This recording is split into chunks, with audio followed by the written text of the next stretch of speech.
Quero saudar a todos com paz.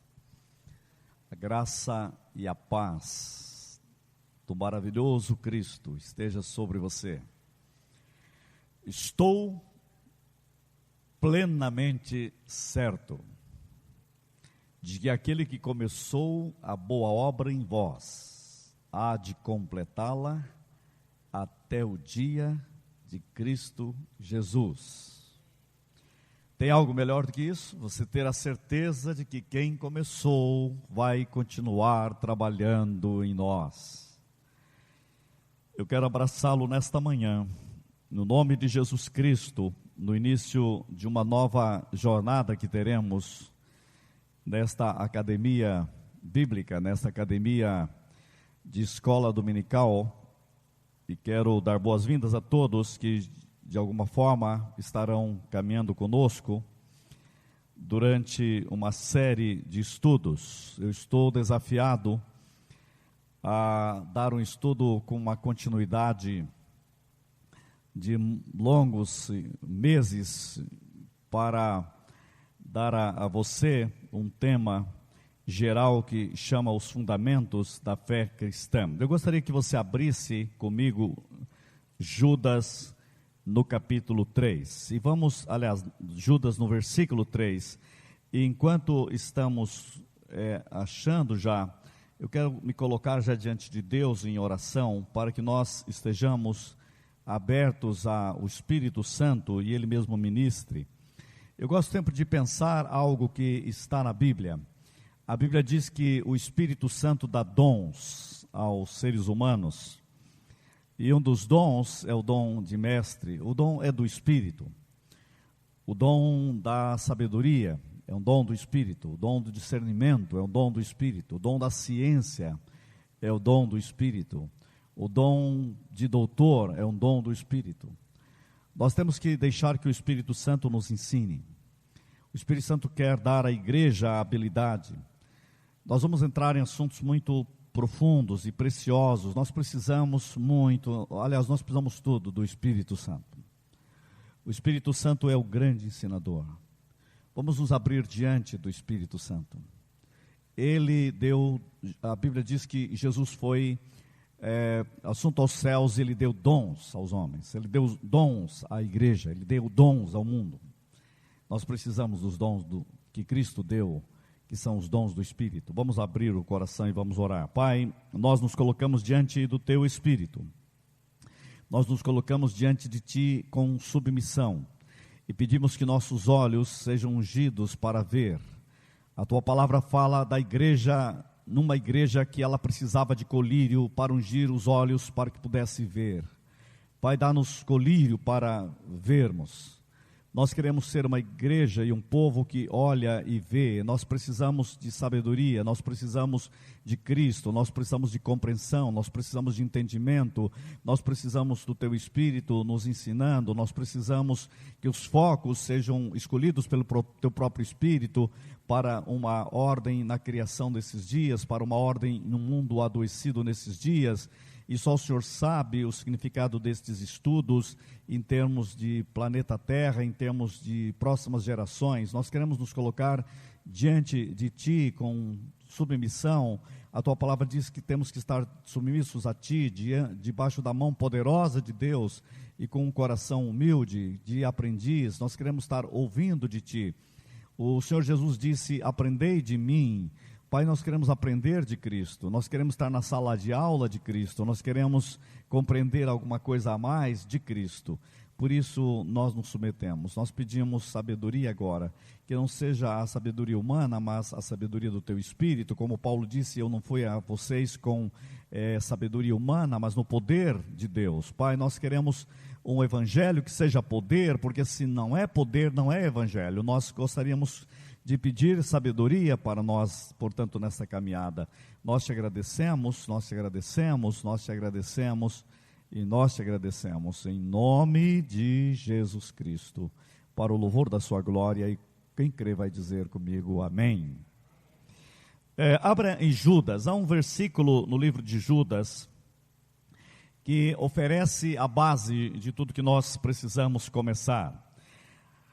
Amados, versículo 3, quando empregava toda a diligência em escrever-vos acerca da nossa comum salvação, foi que me senti obrigado a corresponder-me convosco, exortando-vos a batalhardes diligentemente, pela fé que uma vez por todas foi entregue aos santos.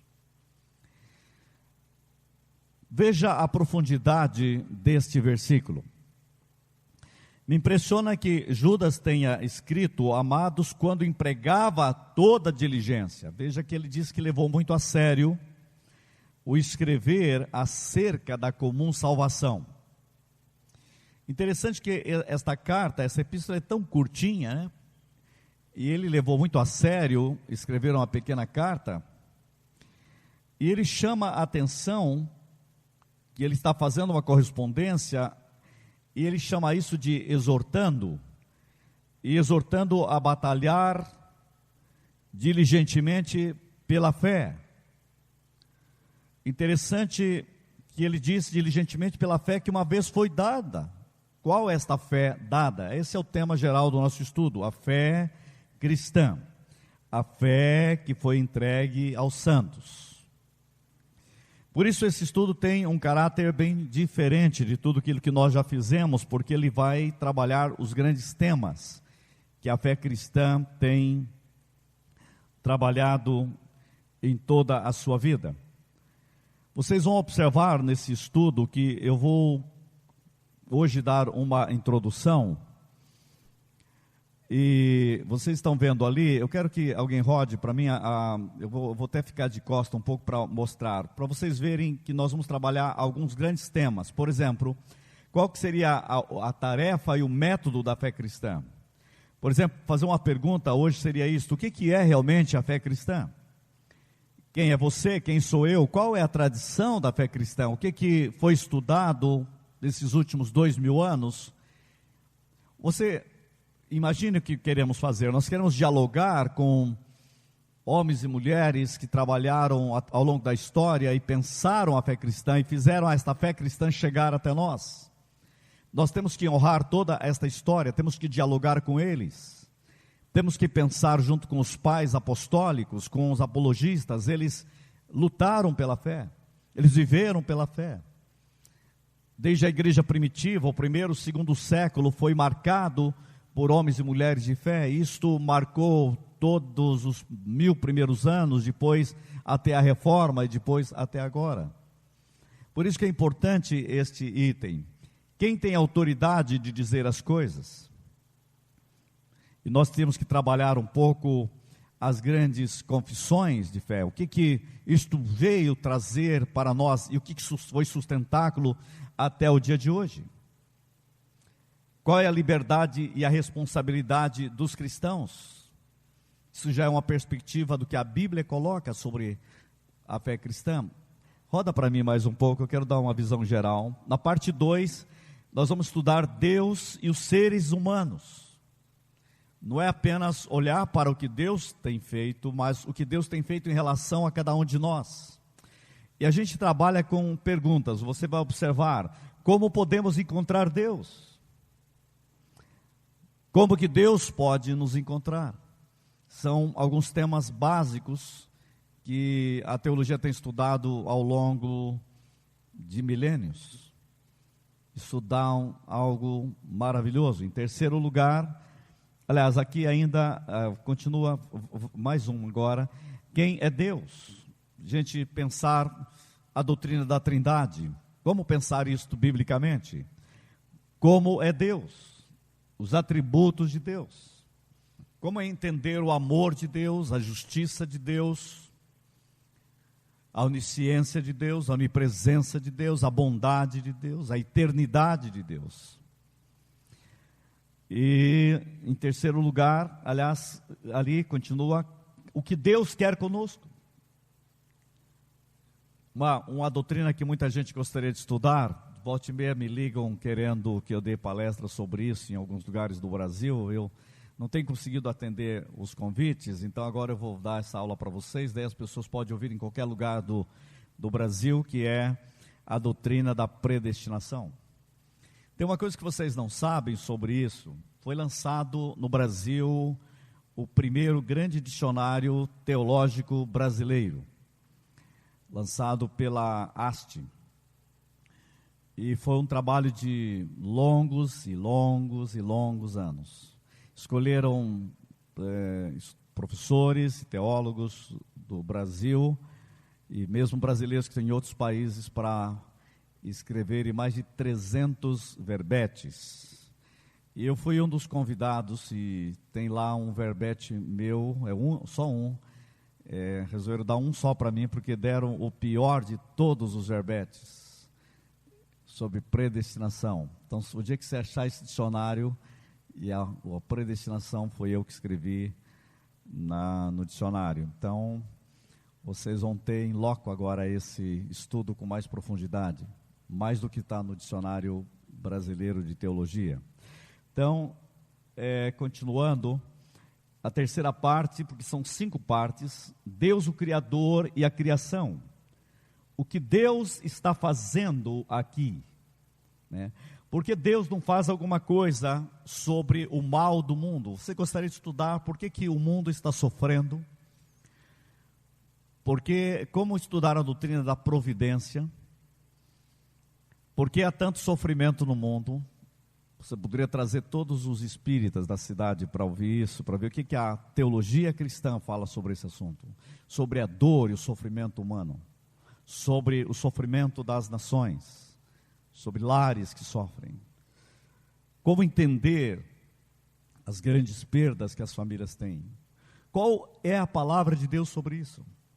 Isso tem a ver sobre o problema da doutrina do mal e sobre a doutrina da providência. E nesse item ainda, quem somos nós? O ser humano.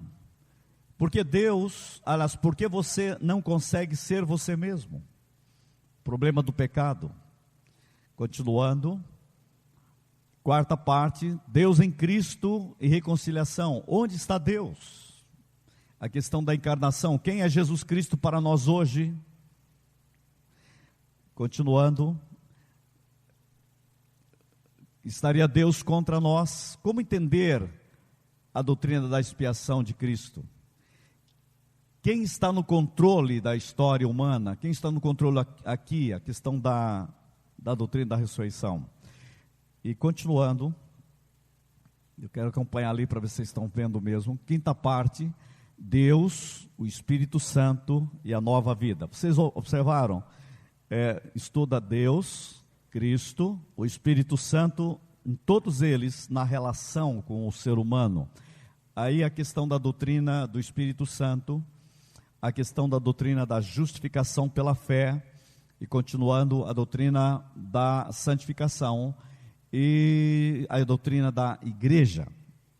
E penso que aí está um ponto muito importante. Continuando, o que está para acontecer conosco? Aí entra a questão da doutrina da esperança no futuro. Quer dizer, qual é o futuro que nos espera? Penso que terminou aí. Tem mais alguma coisa? Ok.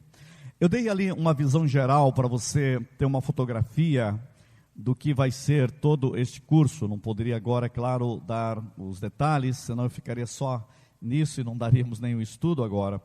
Mas para ver se você tem uma motivação para continuar e saber até onde nós podemos chegar. Você vai ter um breve curso de teologia, né, e de doutrina cristã. E espero que Deus nos dê uma graça muito especial para caminharmos e para nós trilharmos nesse temário geral. Eu acabo de ler um texto que diz que, amados, quando eu empregava toda diligência em escrever-vos acerca da nossa fé, da nossa comum salvação, foi que me senti obrigado. Interessante, ele estudou com tanta seriedade e diz, olha, eu me senti obrigado em corresponder convosco, porque o que eu estou querendo é exortar vocês têm que batalhar mais pela fé, e fazer isso com muita diligência, com muito cuidado, com muita atenção, com muita precisão, porque foi dada a vocês uma fé.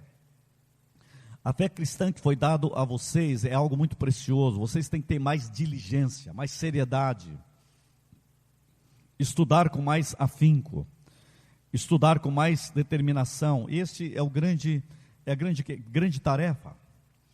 Por isso eu estou falando hoje já com vocês de tarefa. Esse primeiro estudo, ele tem a ver com a tarefa, o método da fé cristã. Afinal, o que é essa fé cristã? E eu não poderia deixar de ler um outro texto que está em Filipenses.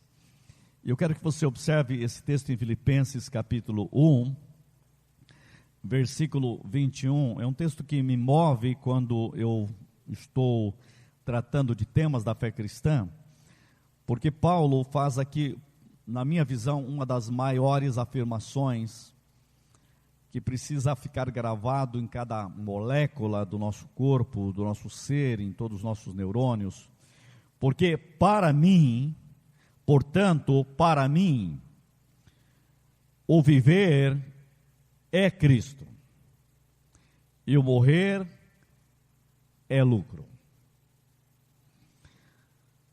Porque para mim, o viver é Cristo. Falar em fé cristã é ter a coragem de afirmar claramente que para mim, o viver é Cristo.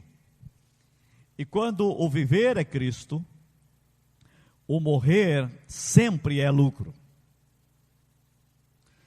Quando você não vive a realidade da fé cristã, não tem essa diligência que a Bíblia fala de viver a fé cristã, toda a sua vida, ela não tem um sentido claro, e o que dá sentido claro para a vida é a própria morte. Por quê? Porque quando ele diz que para mim o viver é Cristo, portanto para mim o viver é Cristo, e porque o viver é Cristo, o morrer é lucro, ele está dizendo algo estupendo para nós. Porque quando o viver não é Cristo, o morrer não é lucro. Quando o viver não é Cristo, o morrer é perda. Entenderam? Por exemplo, tem muita gente que para ele o viver é ganhar dinheiro. Se para alguém viver é ganhar dinheiro, morrer é perda. E é uma coisa interessante, quanto mais dinheiro ele tiver, mais perda é morrer. Alguém que tem $1 bilhão vai perder muito morrendo, porque para ele o viver foi $1 bilhão. Mas se para mim o viver é Cristo, o morrer é lucro. Se para mim o viver é ficar famoso no mundo, o morrer é perda. Mas se para mim o viver é Cristo, o morrer é lucro.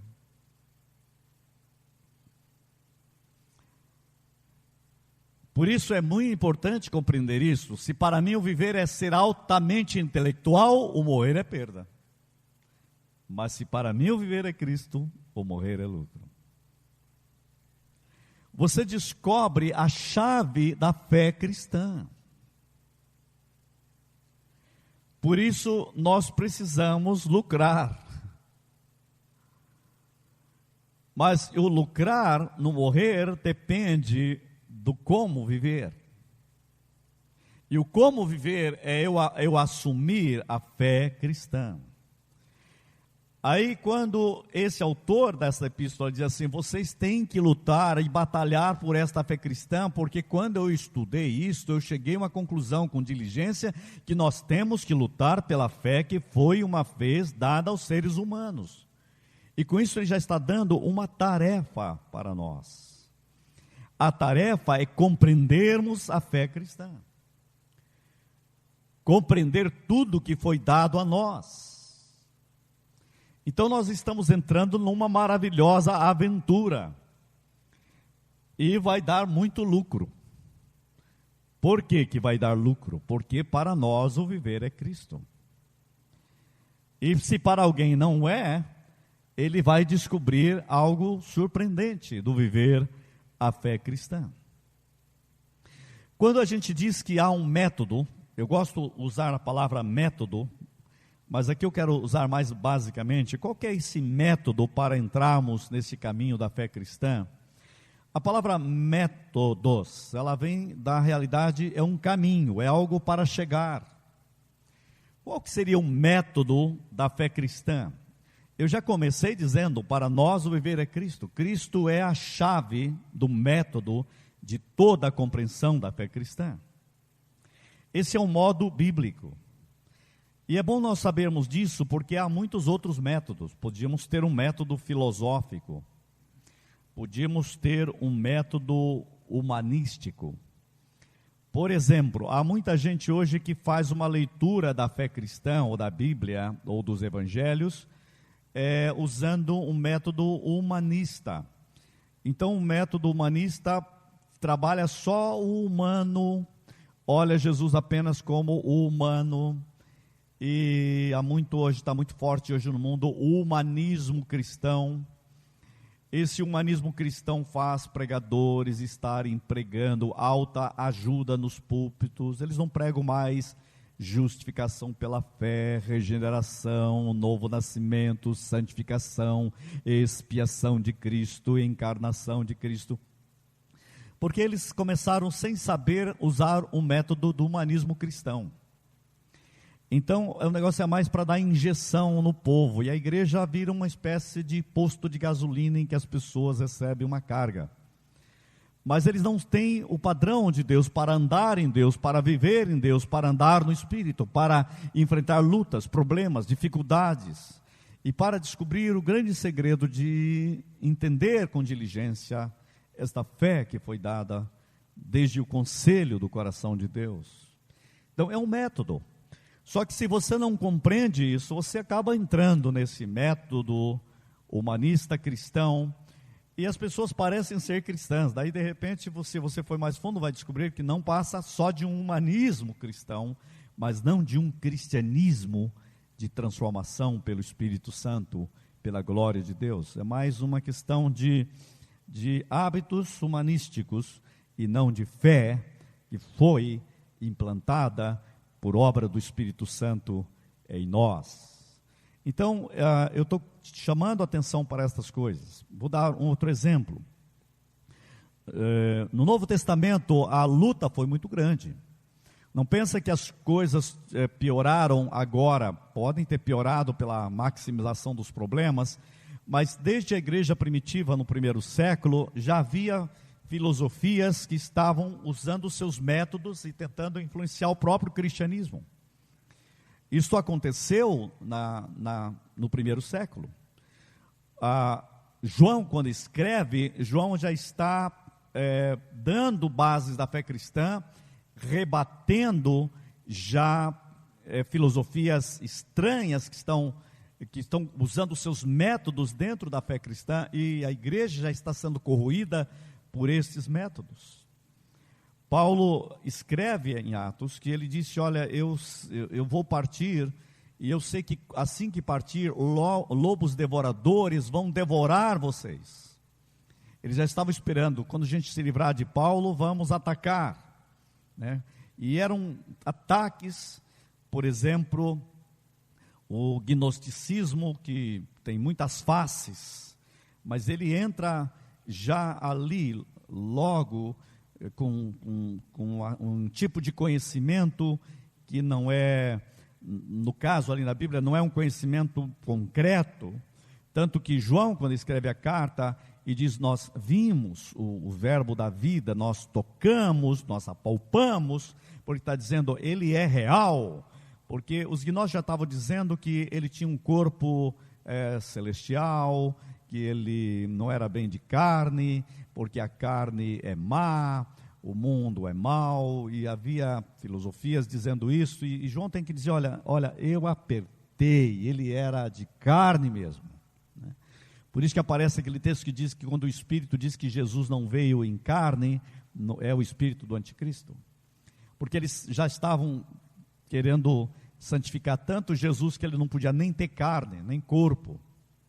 Então, essa é uma metodologia, uma forma de pensar. Infelizmente, esse tipo de pensar continua por aí, porque as pessoas têm um cristianismo assim meio esotérico, um negócio muito do pensamento, ele não é muito concreto, ele não toca a vida. É como que espiritualidade fosse um negócio assim para de vez em quando, no domingo, e é uma coisa assim meio agnóstica, um negócio meio etéreo. Não é um evangelho que transforma, que mexe com a vida, que vai de segunda, terça, quarta, quinta, sexta e sábado. Não é uma igreja que anda pelas ruas da cidade. Então o evangelho meio gnóstico é assim: na igreja muita santificação, eu me entrego a ti, mas na vida vive como um ateu ou uma toa na sociedade, porque não tem o padrão de um evangelho que transforma. Então você vê marcas até desse gnosticismo com outras figurações, mas no substrato do pensamento geral das pessoas. E as pessoas não têm o evangelho muito concreto, muito real, muito transformador, como é o evangelho que a Bíblia, que o evangelho propõe, que Jesus propõe. Então, quando o texto diz com diligência, nós precisamos descobrir esse tipo de verdade, de método, porque o erro tem afetado a prática da fé, tem afetado as orações da fé, e as pessoas não oram mais de uma forma concreta. Você quer ver a diferença? Pega os antigos hinos, como as pessoas cantavam a fé cristã de uma forma concreta, e você vê boas, lindas canções agora, de vez em quando aparecem umas muito boas, mas a maioria delas muitas vezes não tem nenhuma doutrina, não tem conteúdo, não tem substância, sabe?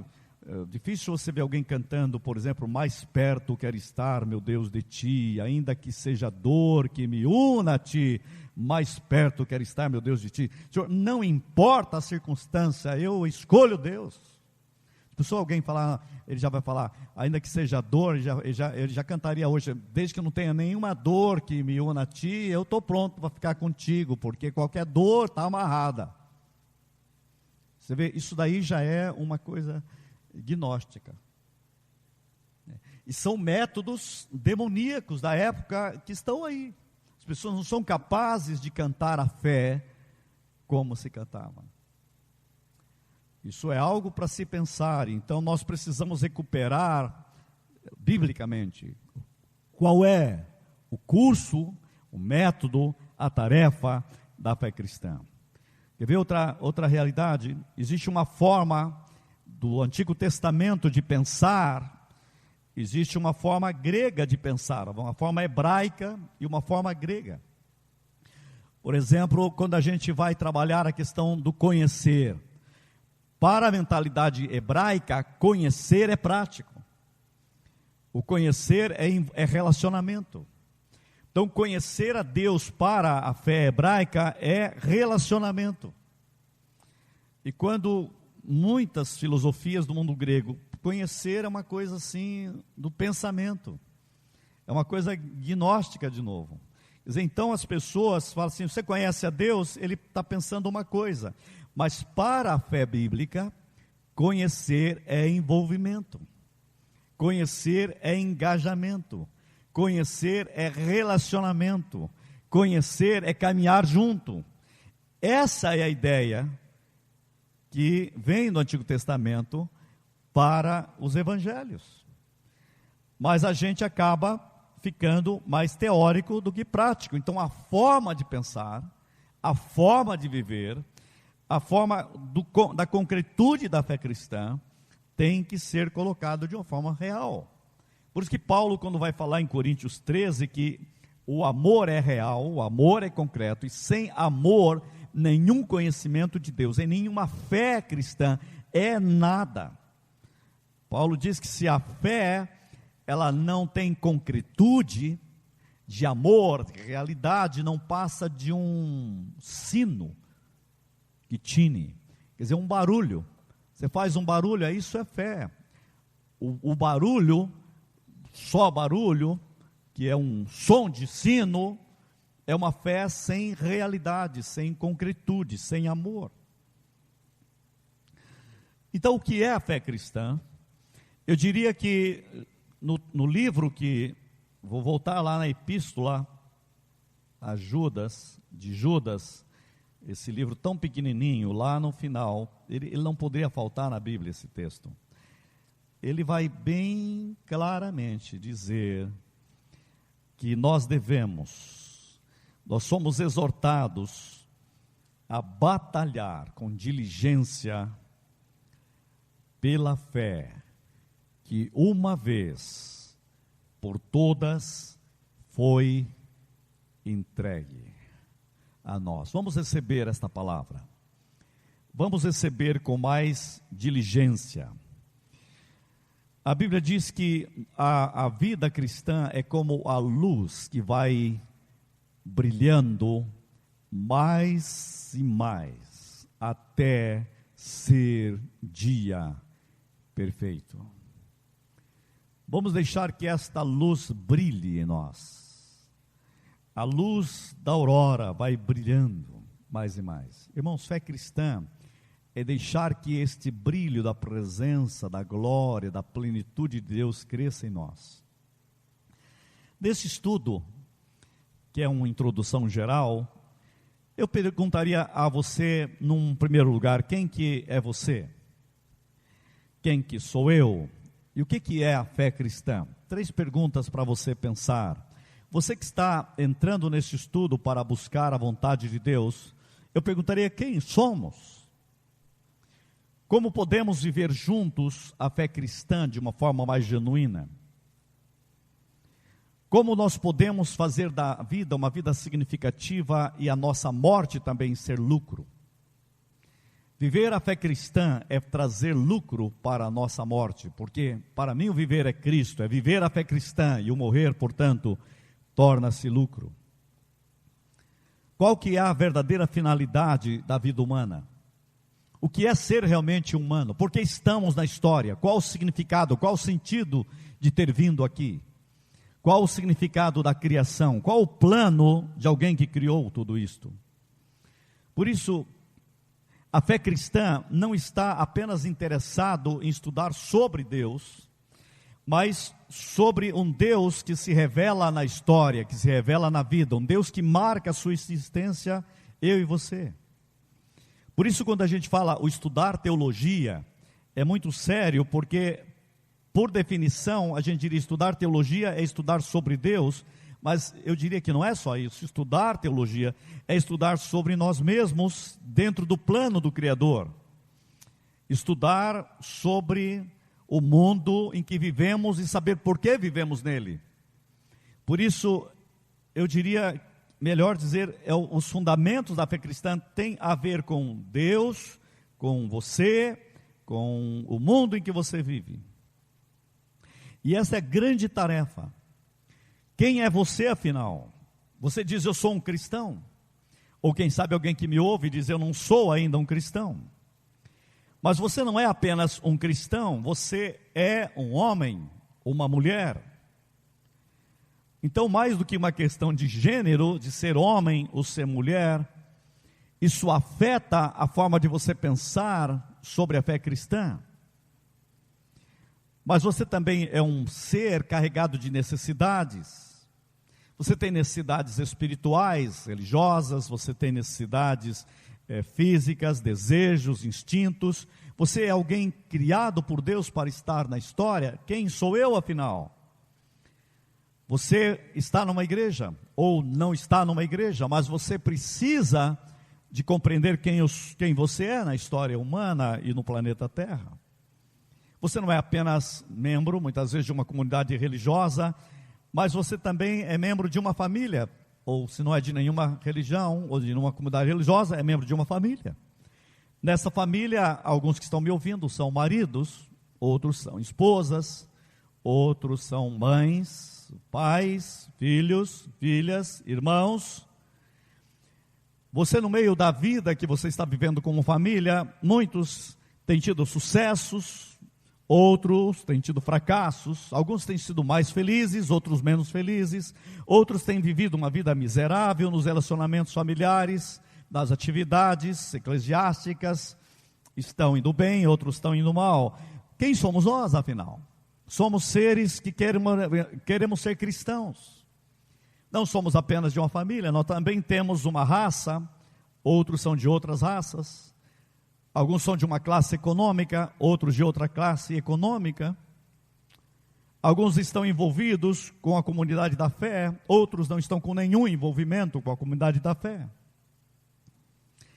Mas também, seres da raça humana, somos de um país, temos uma nação que tem ouvido o Evangelho por séculos,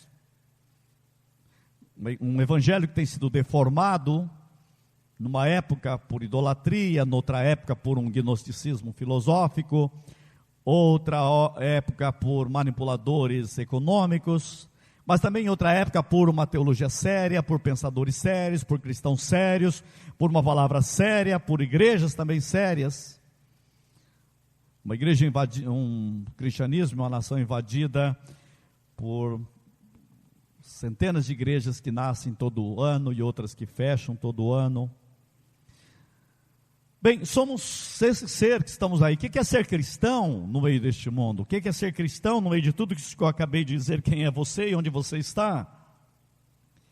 Porque você está em Cristo, além de ser cidadão do seu país, você também é cidadão do céu. E tudo que eu acabei de dizer afeta a sua vida, afeta a sua fé. É essa pessoa que você é, que tem que ouvir o Evangelho, que tem que ouvir a fé cristã, que tem que atender com diligência a fé cristã. Todos aqui têm uma história diferente, todos que me ouvem têm uma história diferente, têm sofrimentos diferentes, têm pensado sobre Deus, sobre Cristo, sobre a Bíblia, têm lido, têm entendido ou não têm entendido. O que eu quero dizer é que a fé cristã tem a ver com toda a nossa vida. Estudar a fé cristã não é estudar apenas sobre se você está ou não com um terreno no céu para morrer, mas que a fé cristã tem a ver com o ser humano concreto em toda a realidade, tem a ver com cada área da nossa vida, com cada área do nosso ser. Que atitudes você pode ter diante de um estudo como este? Eu vou começar a dizer que não é fácil. Em primeiro lugar, você precisa saber que muitos que estão me ouvindo estão carregados de dúvidas, e alguns têm dúvidas que têm medo de perguntar, porque acham que vão ser hereges se perguntar o que querem perguntar. Outras pessoas estão com muita fé, alguns são membros de igreja, outros não, estão começando, outros conhecem as doutrinas, outros não conhecem as doutrinas, outros já estudaram muito tempo, outros não estudaram muito tempo, outros já leram a Bíblia dezenas de vezes, outros nunca leram uma única vez. Eu queria convidar você a ter algumas atitudes. Primeira atitude, seja totalmente honesto com você mesmo. Não tema crer, não tema acreditar, seja honesto com você mesmo. Abra o coração, seja um coração aberto. Jesus disse que nosso coração é como um terreno, e a palavra de Deus é como uma semente que cai nesse terreno. E algumas sementes caem à beira do caminho, e aí os pássaros roubam. E a Bíblia está falando que o diabo rouba muitas vezes a palavra. Muitas vezes você está numa semente, o seu coração está tão pisado, alguns estão com o coração asfaltado, então não vai nascer nada, e o diabo rouba muito rápido a palavra. Então seja mais diligente com isso, não deixa o diabo roubar a palavra na sua vida, não seja um território à beira do caminho. Jesus fala daqueles que a semente caiu no meio dos espinhos, no meio das pedras. Vamos pedir que Deus cure esta área do nosso coração. Muita gente está carregado de espinhos, então a palavra não gera muita pedra no coração. Os sofrimentos da vida, as fortalezas da alma tem impedido você ter o fluir de Deus com profundidade, com a palavra mais forte na sua vida. Abra o seu coração nesse sentido. Jesus fala da semente que caiu em boa terra, e falou de vários tipos de boa terra. Uma vai produzir, a ponto que uma vai produzir uma por 10, uma por 50, mas uma vai produzir 100 vezes mais. E Jesus está falando essa de uma boa terra. É interessante que um dos evangelistas diz que a que caiu na boa terra de 1 por 100 é aquele que tem um coração sincero, aquele que tem um coração honesto. Isto é, aquele que tem um coração dizendo: olha, eu estou aqui mesmo. Ter um coração honesto não é dizer assim: ó Deus, eu sou santo. Não é isso. É você dizer: eu sou pecador, eu preciso de Ti. Senhor, eu preciso da Tua palavra trabalhando. Eu sou esta realidade tão complexa. Eu sou essa pessoa trabalhada pelo mal durante tanto tempo. Ser honesto é dizer: Senhor, tem misericórdia de mim, pecador. Mas fala comigo, planta fundo em minha vida, Senhor. Faz alguma coisa maior do que eu posso compreender ou imaginar. Senhor, arrebenta as pedras do meu coração. Tira estes espinhos, mas me faz uma boa terra. Eu gostaria que a tua palavra em mim, que a fé cristã, quando ela bater no fundo no meu ser, produza 100 vezes mais para a tua glória. A semente é boa, gente. Nós precisamos ser trabalhados no terreno. E é isso que é importante quando eu vou chegar com o coração honesto.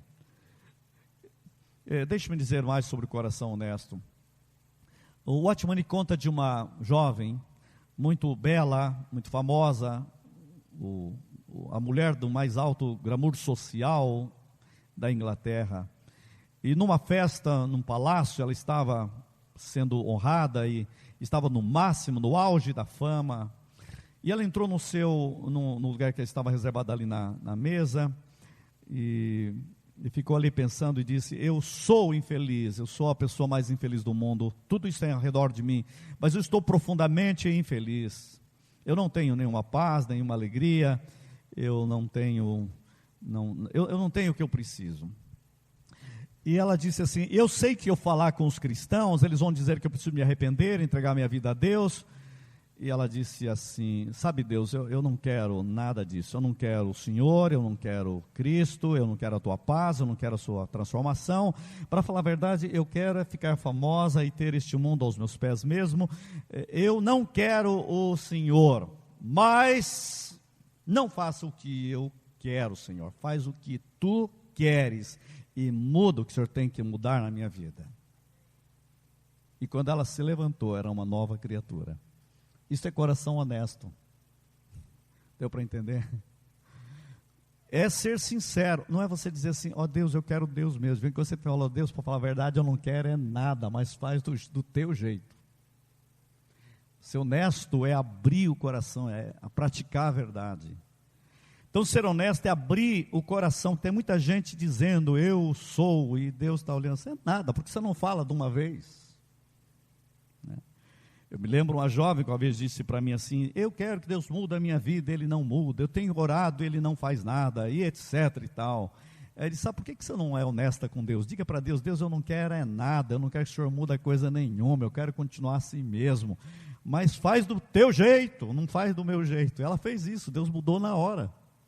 Sabe, Deus não quer essas orações hipócritas, falsas. Deus quer você honesto, você abrir o coração. Então, diante da fé cristã, nós temos que chegar com o coração aberto. Deus, tem misericórdia de mim, pecador. Lembra da oração do outro lá? Eu não sou como este que está aqui, né? E esse publicano, tal, e o publicano lá: tem misericórdia de mim, pecador. Jesus, é Ele que eu quero. Abra o seu coração. Então, abra o seu coração para a palavra. Não tenha medo de ter dúvida. Tem gente que tem dúvida da dúvida. Não tenha medo de ter dúvida. Olha o que eu li de um teólogo: uma dúvida honesta é melhor e está mais perto da verdade do que uma crença desonesta e superficial. Deus gosta mais de uma pessoa com dúvida honesta do que um crente hipócrita, que crê com hipocrisia. Deu para entender? O Dr. Forsyth, famoso teólogo, diz assim: uma heresia viva é melhor do que uma ortodoxia morta. Dá para entender? É tão triste ver pessoas vivendo uma heresia com tanta paixão e ver cristãos com uma fé tão frouxa.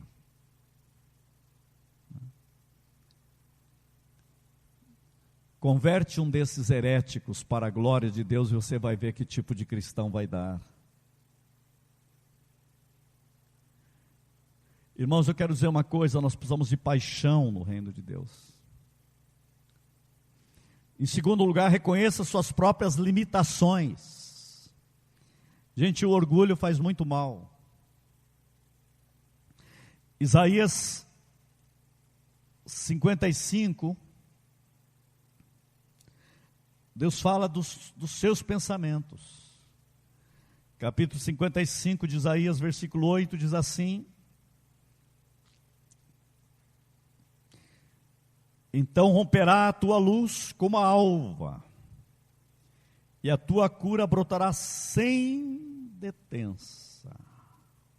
Como eu gosto dessa palavra, a tua justiça irá diante de ti, a glória do Senhor será a tua retaguarda. Então clamarás e o Senhor te responderá. Interessante que Deus nesse texto está nos chamando para a gente entrar em Deus, mas o versículo 55, que eu chamei a atenção, o que Deus está dizendo sobre os seus pensamentos? Porque os meus pensamentos não são os vossos pensamentos, nem os vossos caminhos, os meus caminhos, diz o Senhor. Por isso não adianta você chegar só com seus pensamentos, com orgulho. Por isso eu já estava lendo um outro texto dizendo: então romperá a tua luz. Sabe, Deus quer fazer romper uma luz nova, sem detença, para que haja cura no seu coração e na sua vida, como diz a palavra em Isaías também em 58. Quando eu li esse texto, eu fiquei pensando assim: Senhor, os meus pensamentos não são os vossos pensamentos, então, Senhor, ensina-nos com os teus pensamentos. Cuidado com quem tem todas as respostas. Eu não vim aqui com todas as respostas. Houve uma época que eu tinha todas as respostas, agora eu não tenho mais. Eu lembro uma vez, eu era ainda estudante de teologia, eu disse para uns jovens assim: você pode perguntar o que você quiser que eu sei. Olha que pretensão, hoje eu não sei nada. E eu quero dizer a vocês o seguinte: cuidado com pessoas que têm todas as respostas. É um perigo gente que tem opinião sobre tudo, sabe? É igual aquele sujeito, não entende nada de medicina, está conversando com o médico, ele quer dar aula para o médico, já viu isso? Eu fico com tanta vergonha, falo: será que o cara não tem desconfiômetro, que ele está dando a de tonto? E as pessoas, tem gente assim, tem opinião sobre tudo.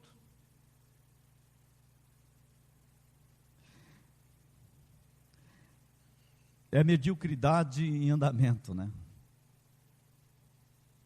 Por isso que eu quero dizer a vocês, é melhor você deixar algum tema em aberto, até ter mais luz, do que ficar falando sobre ele. Não tem nenhum problema dizer: eu não sei. Tem gente que tem medo de dizer: eu não sei. É o eu não sei que faz eu querer saber. Gente, é tão maravilhoso isso. Depois de dar aula em seminários de teologia por mais de 25 anos, é tão legal um aluno perguntar um negócio, eu dou uma olhada para ele e diz assim: sabe de uma coisa, eu vou te dar a resposta: eu não sei. E é tão engraçado, o Kleber já deu aula, aí tem uns 5 assim que sabe, eles já dão uma aula para o outro ali que fez a pergunta para mim, que faz 40 anos que eu estou lendo, eu não sei, ele já sabe. Mas, pô, você é sortudo. Porque tem respostas, tem perguntas, gente, que eu só vou saber no céu. Aliás, tem gente que sabe tanto, que quando ele chegar no céu, Jesus vai chegar para ele assim: me dá aquela aula lá, porque eu não entendi nada. Eu estava esperando você chegar para perguntar para você, porque eu também não sei. A pretensão total de sabedoria. Me dá uma explicação de novo lá, aquela aula que você deu, que eu não entendi nada. É um absurdo isso. Gente, nós precisamos ter esse coração sabendo que nós temos limitações. A palavra diz: não queira saber mais do que todo mundo.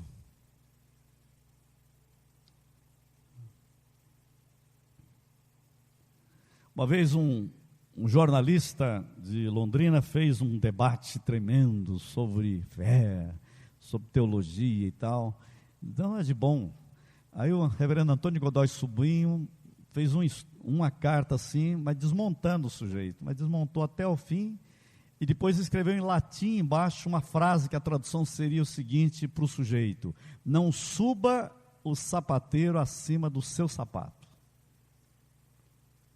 Sabe o que significa isso? Sapateiro entende de sapato.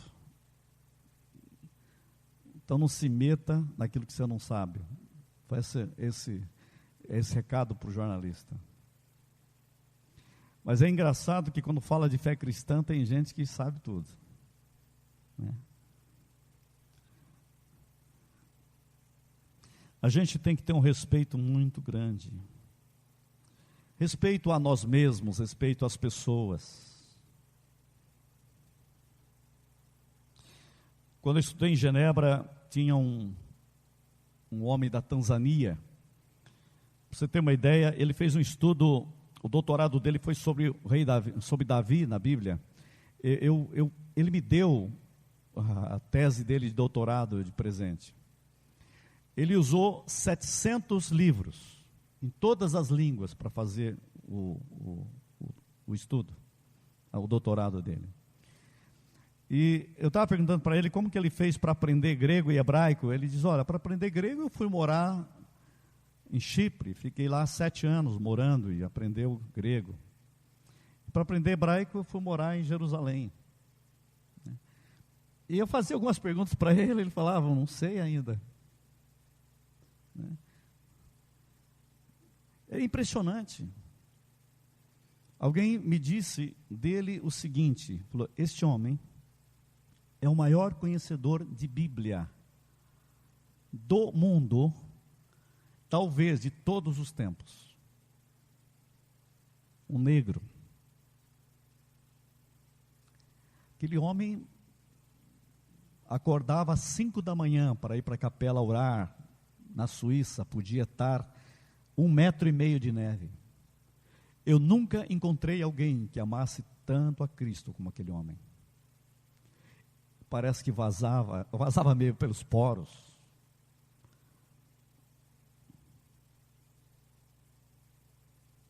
Irmãos, eu olho essas coisas e vejo, nós precisamos de humildade. Eu pergunto a você, quem somos nós? Somos seres limitados, mas apaixonados por Deus. Nesta hora eu quero dizer a você, coloque-se no seu coração nesta palavra introdutória para abrir o seu espírito diante de Deus. Quem sou eu? Perguntei quem é você, quem sou eu? Somos. Eu vou estudar com vocês assuntos que eu comecei a estudar há 41 anos atrás. Com 17 anos eu peguei o primeiro livro de teologia sistemática do reverendo Alfredo Borges Teixeira e ficava na grama do Instituto Bíblico de Arapongas, o Instituto Bíblico João Calvino, lendo. Passava as tardes lendo. Como era bom. Me lembro hoje ainda deitado lá, lendo as coisas mais profundas da teologia. Eu nunca tirei menos do que 10 em aulas de teologia. Tenho depois estudado em Genebra, na Holanda, e vi professores que amavam a Deus, amavam a Bíblia. Eu me lembro quando eu fui para o doutorado, eu falei agora há pouco de Genebra, desses irmãos da Bíblia, lá eu aprendi muito mais a Bíblia, no Velho Testamento e no Novo Testamento, mas em Genebra, na Holanda, eu lembro que me falavam muito mal do perigo da Holanda, que eu ia encontrar muitos teólogos muito liberais, muito técnicos, muito racionais. Aí entra lá o Dr. Abraham van de Beek, você já viu que já é origem judaica, e descubro que ele é um dos maiores teólogos da Europa hoje. Houve um dos maiores pensadores do mundo, assim, quando você fala o nome dele, todo mundo respira fundo, chamado Hendrik Berkhoff. Esse Hendrik Berkhoff era de Leiden, na Holanda. Quando ele se aposentou, ele indicou o melhor aluno que ele teve, Abraham van de Beek. E quando o Abraham van de Beek entra naquela sala, ele é o meu orientador de doutorado. E ele abre a Bíblia e diz: vamos orar. Não se estuda teologia, a não ser diante de Deus e para a glória de Deus. Ele lê um texto em Efésios e ele ora. Ele faz oração de 5 minutos. Quando ele termina de orar, eu estou na primeira fila, eu estou em lágrimas. E disse assim a Deus: Deus, eu não preciso mais nenhuma aula de teologia hoje. É suficiente. Aquele homem não orou a Deus, ele orou dentro de Deus. E aquilo me impressionou tanto que eu fui para o dormitório dos estudantes totalmente quebrantado. E eu estava louvando a Deus por estar vivo, por ver que é possível. E quando eu vi muitas dessas aulas, eu disse: eu não poderia ter vivido sem ter aprendido isso, sem ter lido isso, sem ter entendido essas coisas. Muitas vezes eu tenho dado aulas de teologia e pessoas começam a entrar em lágrimas. Essas últimas semanas eu estou dando aula sobre Cristo e eu vejo lágrimas. Isso numa universidade. Eu vi muitas vezes alunos saíram da classe porque não queriam chorar lá dentro, quebrantados, porque estávamos falando do sagrado, do maravilhoso, do glorioso, da fascinante realidade dos mistérios de Deus. Gente, é tremendo. Por isso, quando eu chego a vocês aqui, eu digo a vocês que eu tenho dado toda a minha vida para estudar, e vou dizer, estudar profissionalmente mesmo a teologia, estudar a fé cristã. Mas mesmo tendo pastoreado por 35 anos e dado aula por mais de 26 anos nos grandes seminários, e estudado por mais de 40 anos a fé cristã, eu quero me colocar com vocês como um estudante ainda, como um estudante de teologia. Como eu gostaria de aprender mais sobre Cristo, sobre a fé cristã. Eu acordo pelas manhãs, como nessa manhã de novo, dizendo: meu coração, Jesus, eu entrego por inteiro a Ti outra vez. Eu oro assim: Espírito Santo, me ensina mais para eu compreender Cristo, para eu compreender o Pai, para eu compreender o Teu plano e propósito para a igreja. Eu quero ser um eterno aluno na escola de Jesus. Irmãos, nós temos que aprender a ter essa linguagem que homens e mulheres levaram pela fé e levaram com diligência a fé cristã. Eu acho que muitas vezes a gente fica muito superficial, deixa as coisas como estão, não estudamos a sério na igreja a palavra. Como eu gostaria de encontrar mais pessoas que tenham fome da palavra, que tenham fome de Deus, que tenham fome da teologia. Nós precisamos entender mais esta linguagem do que a fé cristã foi se estruturando, quando eles falaram o que é graça de Deus, o que é justificação pela fé, o que eles falaram sobre a predestinação, sobre a santificação, sobre a eleição divina, sobre a volta de Cristo, sobre a escatologia. Eu tentarei nesse curso trabalhar isso com uma linguagem mais simples possível, mas eu sei que nós temos limitações pessoais, nós somos frutos da nossa história, nós somos frutos muitas vezes da nossa tradição. Eu sou fruto também dos livros que eu li, dos avivamentos que eu passei, mas acima de tudo, eu creio que nós temos que ter o coração aberto e dizer: Deus, aqui estou para o Senhor nos usar, nos falar, nos mover. Essa é a nossa tarefa. Nós queremos compreender a visão que o Senhor quer que nós tenhamos de Ti mesmo, da Tua obra, do que é ser humano e do mundo no qual vivemos. Senhor, nós queremos compreender mais Jesus Cristo, queremos compreender mais a Bíblia, queremos compreender mais a igreja, queremos compreender mais a sua missão no mundo atual. Eu sei que Jesus Cristo é a grande pergunta, mas Ele também é a grande resposta para nós. Jesus Cristo é tudo que nós precisamos. A Bíblia, ela registra o centro da fé cristã, e o centro da fé cristã para a Bíblia é Jesus Cristo. Nós temos que entender a Bíblia à luz do propósito de Deus. Nós temos que entender a Bíblia, ela interpretando a ela mesma. Nós temos que entender a Bíblia desde o princípio de Cristo, do estudo de Cristo. Este é o método da Bíblia. Nós temos que entender a Bíblia, entender a fé cristã desde a sabedoria da fé, da sabedoria do amor, da sabedoria da esperança. A igreja precisa compreender que através dos tempos, esta igreja precisa compreender que através dos tempos, a igreja tem muito a nos ensinar, e nós precisamos ouvir as vozes que vêm de toda a estrutura. E também, terminando, nós temos uma tradição reformada, que é uma tradição da fé cristã. Há princípios maravilhosos na tradição reformada.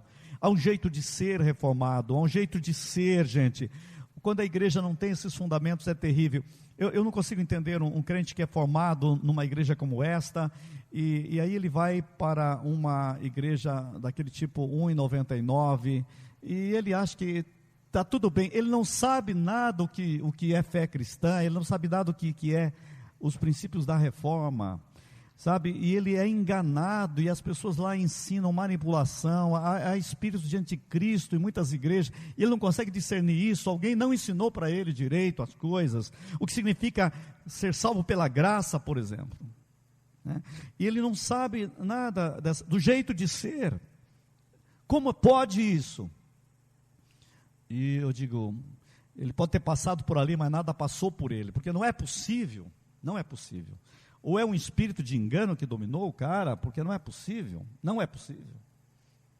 Eu não consigo entender isso. Então, nós temos que bater bem forte aqui no que é essa fé reformada, para você não ser enganado facilmente por qualquer engano que está por aí.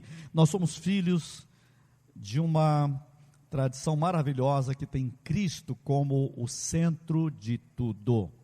O centro de tudo. Essa é a característica desta fé. É uma ampla visão, né? Quando eu falo a fé reformada, abarca e abraça toda a igreja reformada em todo o mundo. São mais de 80 milhões de pessoas. Então, quando você vê que há princípios reformados que são inegociáveis sobre, por exemplo, a nossa salvação absoluta em Jesus Cristo.